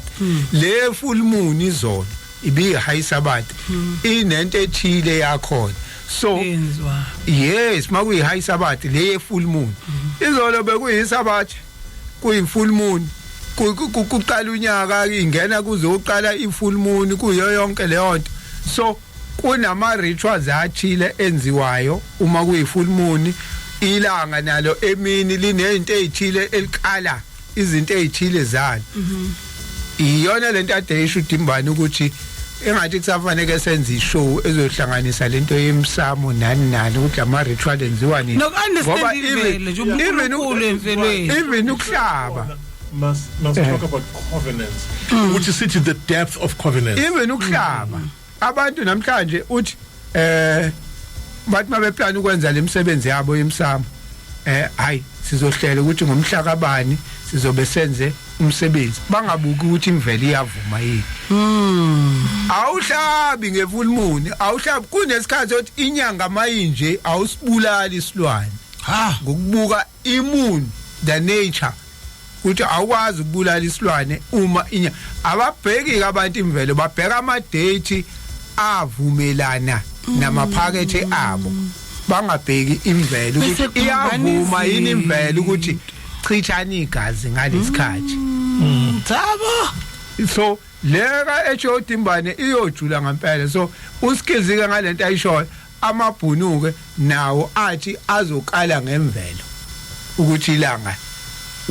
bazi ukuthi ngeke ligeje lingageje iwash kodwa ilanga ngeke ligeje so uphendula lento uyangiphendula mina mangikuzwa ukuthi imvelo umdalo ozonomhlaba yes mawenza izinto according to the nature ilento kuthiwa you are in sync with nature ubalance that is why umawenza a forensic criminologist investigate a criminal one of the questionnaires we were told in Ndlovukazi siyascheck ubudlelwane nezilwane nebudlelwane nezilokhoza nendalo what you'll find with most hardcore criminals when you are doing the assessment of a criminal bona they score very low emvelweni they score very low elwaneni once a criminal yathanda inja athanda ikati we understand that criminal has actually moved off the criminal consciousness. In fact, he's trying to walk away from it or any other thing. That is why then rehabilitation of criminals that tend to love a human existence. You've got these farms, agricultural rehabilitation places. Agri-therapy. All hardcore criminals. A new consciousness is built within him. Ngengifisa ukuthi South Africa bayiconsider yabo. So ngizama ukuthi ke umuntu othanda imvelo, who's drawn to nature, who loves life, ongekho obsessed, but who's aesthetically attuned, those people are godly. In fact, that's an inner expression of God within them. Yakuze ndaba enhla ke sizwe nango. Hey, angibingelele ohlelweni mani bahlonishwe Ndlovukazi nobhuti uMyeza nobabu Dimbane. Aze engijulile nisayiqala bekuthi nje ngizoyilalela but ubaba uMyeza uye waya deep uthe music industry kakhulu. Ngabona amanye ama-site nama-rumors ngangengawezwa kushuthi valid because akushoyo kuyalinka nama-rumors engingawezwa back then khona lo muntu walapha ngase-Ethiopia bebethi ngiyamkhohle uNipsey Hussle mangingaphosisi bengomunye wabantu bengimlalela umculo wakhe khona izinto ebezakha kuwo though-ke i-hip hop ne-rap nawo loyo Vulcan nani but zikhona izinto ebeziyi-positive ngomculo wakhe. Into engayinothisa lo muntu washona and kushoneni kwakhe benamalokhuza amawuzwa wayevume ukufanda i-documentary ka-Dr. Sebi after ama-pharmaceuticals ezame isikhathi ukuthi ambophe lo yababa for saying ulaphe abantu izifo bebethi azelapheki and inkinga ukuthi wayengabopheki ukuthi kwakune-proof from zona futhi ibhedlela ukuthi laba bantu balaphekile completely so wagcina engabophekanga but lewa zemzamo-ke yokuthi bamsuse bagcina futhi bemsusile eshonile. Nozola ngiyakhumbula uyawasho wathi ubelashwa kuye loya muntu eqala ukugula ngabo-2012 ubethayo bempozela imithi but-ke wagcina eshonile and uNipsey Hussle wayesevumile ukukhipha imali to fund i-documentary yakhe. Bambulala before leyo documentary ayifanda aphume naye so uyabona ukuthi there are people aba in control of ama-careers abanye abantu like ngizoma nje lapho but into esho baba uMyeza about uSuch Knight noClive Davis and akapheli emculweni we-hip hop loClive Davis bahlale bekhuluma ngaye ukuthi-ke bengazi ukuthi mina wayesima kanjani but now ngiyabona kuningi-ke okungcono okukhona okwenziwa hence lo mculo abantu abaningi bengawuthathi serious ngani into eningi oyipromotayo vele ayilungile and this Nipsey Hussle wayesemovile from that ethi abantu instead ukuthi badivide abantu abayeke this thing of gang banging ambulala. Ephilweni Ndlovukazi nomhlonishwa basekhaya neyihlahlela ngihlele ngithula ngimlalele ngidla amashambo engqondo ngithi ngiyalandela phana kumsamo ngabe ngasala kodwa-ke ngizocosha before ngikudla godleni okucoshekile akubo mosani phile nonke ekhaya sihlale nje phansi bephiwe lakhe uKristu sinethembe ngikhathi zonke ukuthi nihlahlelwa nje ekhaya khona la sisizakala khona akacofa umntwana uthi akubomosa amen. Yes Mahlambisa no indaba yomsamo isazoba itopic nje kusho wena awuzuhlehla kulomsakazo yabo nje baqala unyaka nje hayi covenants iyobithinta yonke leyo nto sizobe simuka nayo nje baqala unyaka ngoba khona futhi nezivumelwano efana singene kuzona noma sisingene kuzona nakho efa sihlole ukuthi singena ngaliphi singena sobani singena kanjani. Kukhona izinto Thabo, in everything that I've explained right now, the need for us to go into what I call the metaphysical, the dark, the light, the bright, and the divinity of covenants. It's a Philipsburg. Here in goes my covenants. Covenants are deadly and dangerous. And what I see from listening to Ababa Lady, the information that came out today was that people play a covenant down. They do not understand the gravity of covenants. For instance, I'm curious, Mrs. Kumang, I'm a blood covenants because it's when I'm a blood covenant. Singapore. I mean, the fact that according to Abantabang, I understand if you have a girlfriend during your tenure on a girlfriend, the menstruate, do you know that's a blood covenant now? Yeah, that's a blood covenant in Nawe Olalanai. Yeah, hey, sazoshuba emsakazeni Inanda. Next speaking afusa nje ngesitulo namacovenant impela. Sekuse early phela endakuze ukuthi maphela unyaka sisiyaqonda ukuthi sinevumelwana kwaba kanjani kwangaba kanjani. Right, siklabi kefu bese siyabuya. Inanda 88.4 FM. When we return, more of the music you love. Yes, sisakuwo umsakazo Inanda 88.4 FM. Today's best radio. Kanike ake sizwe ke silalele wena ithuba lakho umlaleli ku 068 ithini 68 nayi sibaleka ke manje ngengqondo yami sifane nje ifuna 0687649969. Thini mkhozi ke sikuzwe lapha ndabenhle sambutho ngibele lapho uma Ndlovukazi Mapule Ndlovu ikhona iposter wale la inkosi ama top drivers and airplane form nehlahlele sizwe sithithina lesingazi ukuthi kanti amasebathe nehlahle namasomana wenzeka enza izinto aqale ukuthi lokhu unyezi abukuthi kanjalo unyezi ukuthi kuba kanjani ehlahla sizwe babele singazi ka besincela kumbele ukwansile ngaphela nesithathe iqhwele ehlengqwe ngilale qale umuntu oluhlengwa ngilale ngikwenye ngilale nibe rating ngiyabonga ngiyabonga danko anginambuzo nje uthini ngiyabonga danko siyakuzwa ke sizwe ngomunye no angibingelela baphakohlelo babusambothi babu Miyeza nawe Ndlovukazi eyami comment cancel culture very endala nje cancel culture. I think newspapers beyenza kakhulu cancel culture in controlling narrative yokuthi abantu bacabanga kanjani. It's just that phela manje sekukhona social media, so even the voice of a common man is heard. So before bengenze kalula ngoba amaphephandaba becontrol ama companies nama media house. So i-cancel culture nje into enjalo ukuthi ipower isinikezwe a common man. Now kukuthina ukuthi isebenzisa ukuthi is uplifted noma is destroy. Mina nje ngokwami ngibona kanjalo. Ngiyabonga. Siyabonga kakhulu wemzamo. Yeah, I think manje okay, ithi ngithole lo bese ngifisa ukunikezela kunina bafowethu. My name is Neymar Zibuko.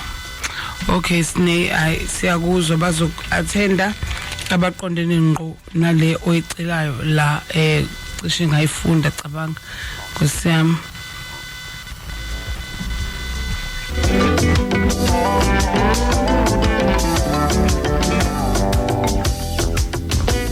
All right, yes. Baphawula bafowethu nodadewethu insizwe ezinye namakhosi yazi ngicabanga ukuthi sesithaphekile futhi nento sebesinikezile napha ningabe sesikhuluma into engaveli kunina ngoba yonke le khuluma sikhuluma namhlanje isuswa izinto ensweni ikhulume nokubona ukuthi hayibo engathi khona okushodayo la besivele sikwenza topic kwenziwe research. So qhubekani bafowethu engage with us now. Asiyenike lana ekuthenini the culture what ihlabhe ngose seval yini indaba enhle enahlaba ungasinika umhlahlandlela uyo nawe Thabo engasika umhlahlandlela ukuthi cause sibonile ukuthi mina nje sengibonile ukuthi okay umuntu onede nje ngathi zimbuza umbuzo angiphendula lento phendula enye lo muntu lo aka understand akangizwa futhi nje in fact akazi lutho asikho ku level efanayo naye asikhuluma language eyodwa yabo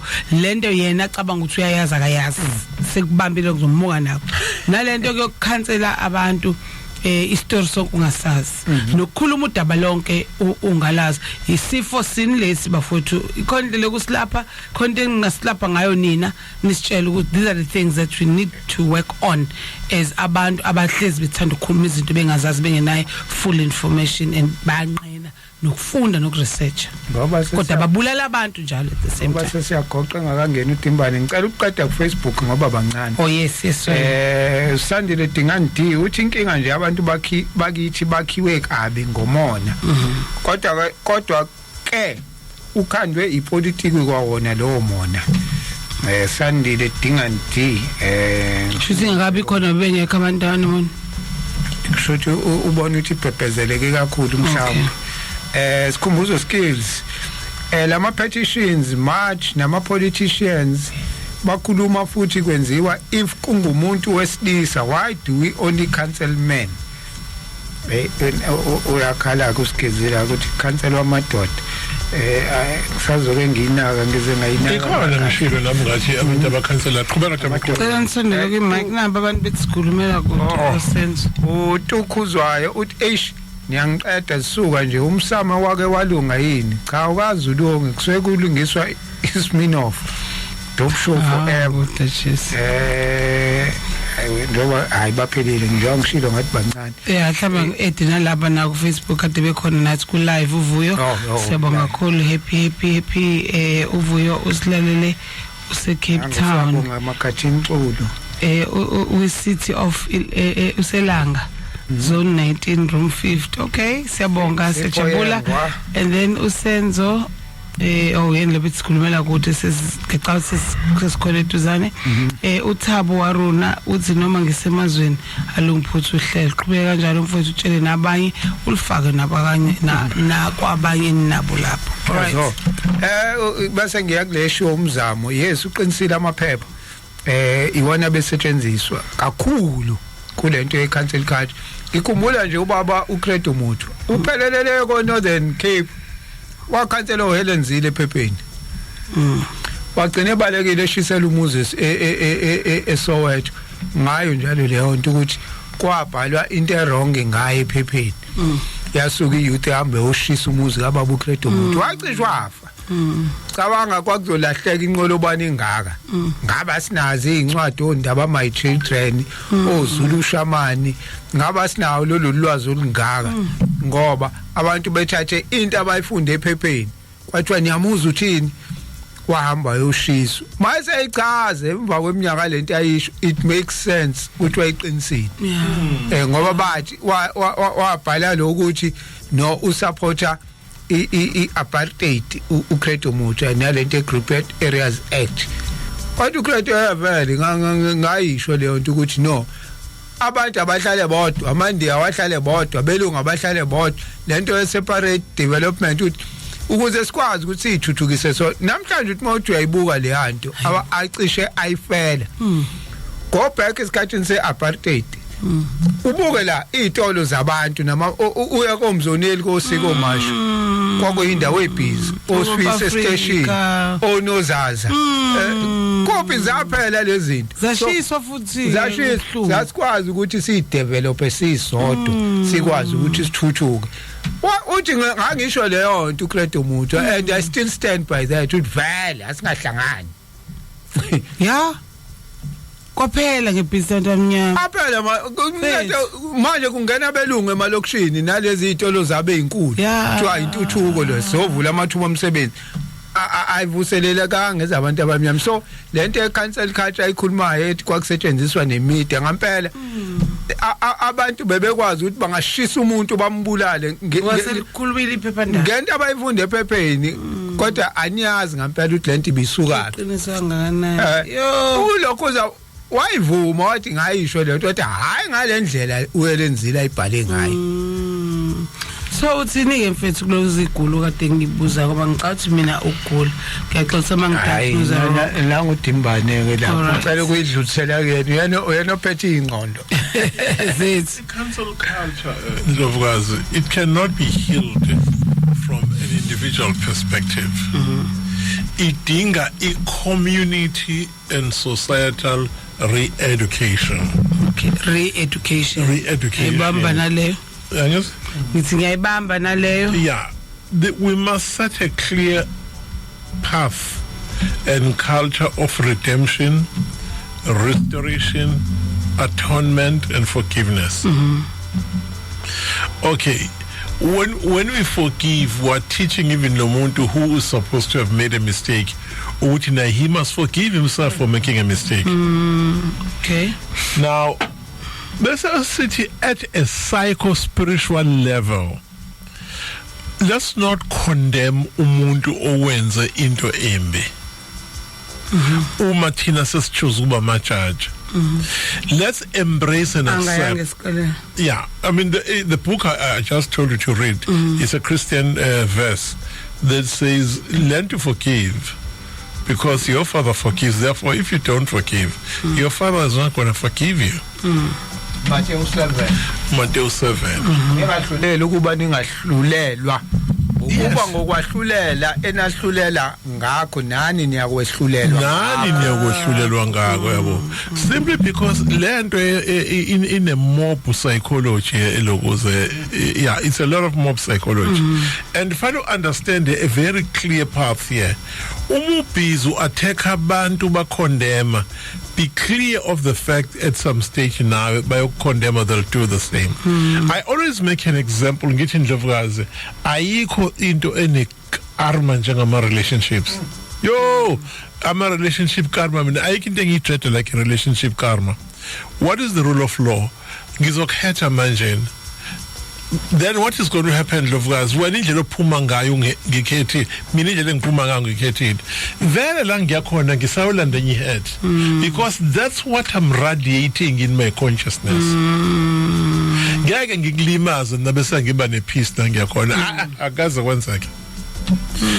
If your jaundiced eyes think it's peace, then wait for days for pain. Therefore, uma ngizoma ngisayine i-petition ngithi Felix must go, nami khona lento engiyibuildayo ezohamba ezenjani ithi Mapule must go nami ngizobuyela obala khona into life is very interesting. Nami ngizo exposeka because I need to feel the pain that he has felt. Nami ngiyofeel the same pain, meaning spiritually, cancel culture has karma. That's not a question, son. Okay. Cancel culture has karma. So be ready if you were not petition. Understand what is something will petition you out of what you regard as your joy. There goes. Yeah. No, I think it's so we need to be careful before it. Let us not cancel abantu. No, let's not cancel abantu. Let's give people a chance. Let's teach the society how to make mistakes and correct the mistake. Yeah. Because we all make mistakes. Yeah, we all make mistakes.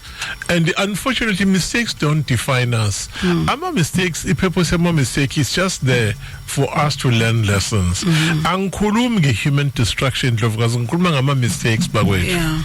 Yabo. Uma ngitshontsha imoto yakho, I'm causing havoc and pain, and I shall pay price for that. I guess there's into engiyibone nge-cancel culture. Yo, yabona ayikho into eyingozi njenge cell phone bakwethu when it comes to cancel culture. Kukhona insizwe ekhasha wazi ukuthi nawo sekuya kube nesikole umuntu aqala athola i-course nje. Wabe ne-cell phone okufundisa ukuthi uyiphatha kanjani nge-cell phone. Uyazi Ndlovukazi kukhona abakhahlela ugadi abamshaka kabuhlungu. Wani? Ugadi SMK security guard. Yeah. Okay. Base biyabhayiza. So unfortunately for them is ubuso abebekamkavini. Ithembe zikhona wethu sexoshiwe emsebenzini. Yebo. And that was swift. Ubebuyela emsebenzini ngomhla ka-15 akasayi. Abaka from Eastern Cape to Mpumalanga ukuthi wena ubuye eMpumalanga manje bu-CDC shuthi uzofika uqoqa into zakho lapho usuqashe khona uthuthe because u-Exaro is not going to take you back. Make no mistake. Usuyabona ke? Yeah. So ngizama ukuthi then do we say our cell phone are bad when it comes to cancel culture?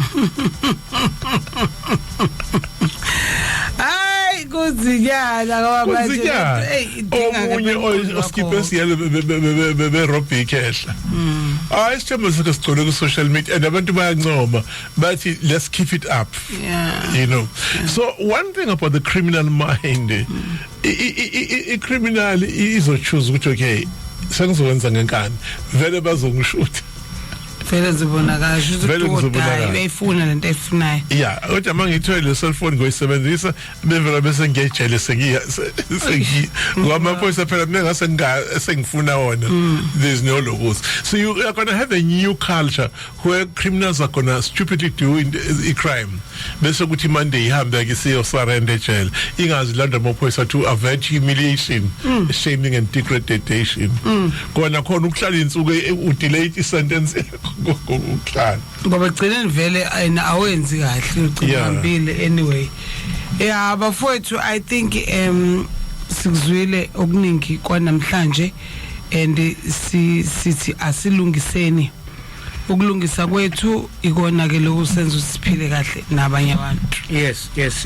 lokwazi oh hayi isishayile vele sibonge sengivalelisa nje kulama sontshwana ke mina bengihleli ngibhizi nge-detoxa yeah ngiqale nge-parasite cleanser ngihlele ekhaya nje angihamba kakhulu ngibuye ngiyiclean ngiyayiservice and ingisizile la nje yazi busuku khona lokulala lokhu ugcina ungasazi noma uyaphupha noma uphupha lale nje uphapami nje angisazazi konke kube lifika mhlawumbe makhona into engivusile nje ngikhumbula kade ngiphupha kodwa cabanga ngivuka manje angisazi manje ngikwazi ukuvuka ngikhumbule ngoba manje colony clean yabo ngifaka ngawabulala ama parasite njoba bekuyi full moon amsho ngiphathelile njalo lo parasite ngishilo njengathi indaba ngikhumbula ngoba singena manje sengikhumbula hamba nawe sengiyalokhuza ngase ngiyakhuza ngaclean hayi isisu ngiyazi ukuthi hayi nengqondo yabo nje khona into engiyicabangayo ngasho kade ngifunda incwadi kaGenesis ngiyibuka ngenye indlela kulezi insuku mangiyifunde ngipick up izinto eziningi yawona letimbani kade ngikhuluma nawe nithi ngipick up note istory esikhulunywa lapha esikaKhayini noAbel but istory esikhulu esikaKhayini noSeth yabo uAbel wafu Abel kwasala uSeth noKhayini yes yabo kunendaba enkulu lapha engiyipick up ile mangilo ngiyifunda yabo inqondo ivulekile ngivibrate ngani indlela ngizoqeda ibhodlela lesibili omlingi lengathi ngizokupha wona kodwa awele ngawuphuza yazi umuntu but ke ngicabanga lento isho is very important habo ukuthi eze uqala unyaka we need to detox so that yonke izovuleka indlela efanele ivuleke ngayo bese sikwazi ukuzwa silalele yonke lesoyenza siyenza imqondo yethu imihle mina ngiyawucela ke ngikhumbula bafethu enkaze emotweni ngizobheka uzothola ibaleke kabi skip clean kade sidla and ithayo yonke njalo izifo kade sidla lapha kaZungu Sazonke izifo njalo zisuka khona kucolon bathi asile dujeni asenzeni kulonyaka futhi okunye ke Thabo sizoyikhuluma kakhulu indaba yempilo nokudla esteni empilo saniyeka nje bese sinenzela nje emaceleni yabo kodwa siyabuya ngefull force kulonyaka abafowethu sikhuthaza nje ukudla izinto ezithwana imvelo into amahlamvu konke lokho sanikezwa kona uzosilapha nokuzoba ukudla kithi sikhuthaza kona ukuze sibe abantu abaphilayo we are on our own bafowethu mabenza cabanga ukuthi khona nokuthola somewhere hayi shemngenzwela ndabethe detox khona le massage engayenza le insimbi engangiqala le eshawa ngeinsimbi le mangizwana umuntu ozongithinta ngwenza ama massage vele ngangishaya le eshawa ama China lapha nani namanje kwenzana mothi lezithi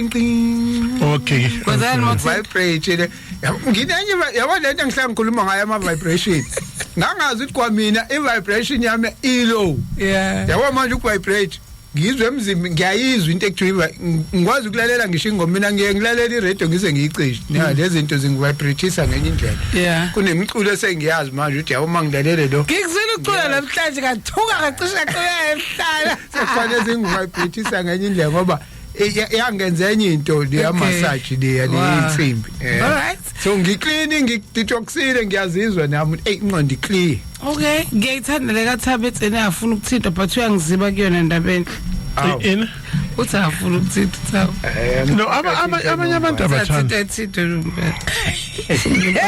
abantu abathanda ukuthinta wendlovukazi ngoba mina ngazi ngiyathanda ukuthinta angathandi ngisho ukuthandazela umuntu angibeka izandla ohamba emasontweni ungithinte ungibeka isandla ekhanda awuthandi yes David let's vale by 2 minutes I guess the 3 okay sibonga kakhulu abalali benanda FM next week gather here kobe kuvutha umlilo sijula nama covenant kobe kungqonqa staklo ama covenant nonku creators kuluma ngama covenant izivumelwano nemimoya nezinye izinto ongena kwivumelwano ongazwana ukuthi ezanye le ivumelwano so besicubungula konke lokho the transfer of energies so everything wenza izivumelwano ukukhuluma ukukhipha amazwi akho you've got ilokhoza icovenant nento ereceiver izwi lakho that's a covenant ukulala is a covenant ukuthanda umuntu is a covenant inzondo is a covenant boy so bhala ama covenant you understand that exactly no we need to ngempela sikhuluma ukuhamba ushiya isicubu somzimba wakho in a place a covenant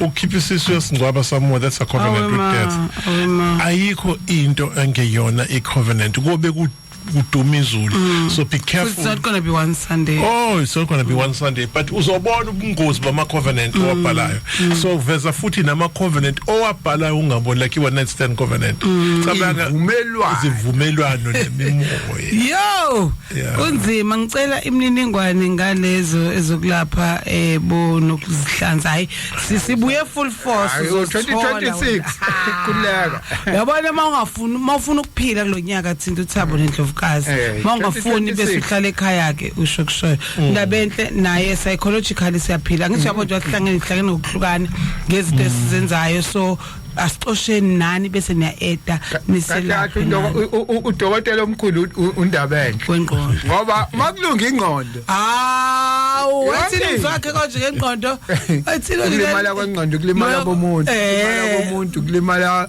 komphakathi kulimala komphakathi kulimala kwesizwe all right that is so true ne ake siyabuya ke bafowethu kulonyaka 2026 get ready okuningi ke sicela ukuthi ujwayele ukuthi ukunote down so that nawe masukhuluma usukubheka nakwezinye indawo wazi ukuthi uqonde ephi wena ithini inhloso yakho yokuphila ithi into ekhulumayo yini ozokwaziwa ngayo yini ezosala yazeka ngawe basuka asho njalo ayanda ntansi siphuma sisihamba sededaka esitedelo londi manje no okay no ukuthi benze kodwa ngikholo kena uzongena Austin ayizofika ayabaka ama holiday bebhizi kanje isimbi leyo goodbye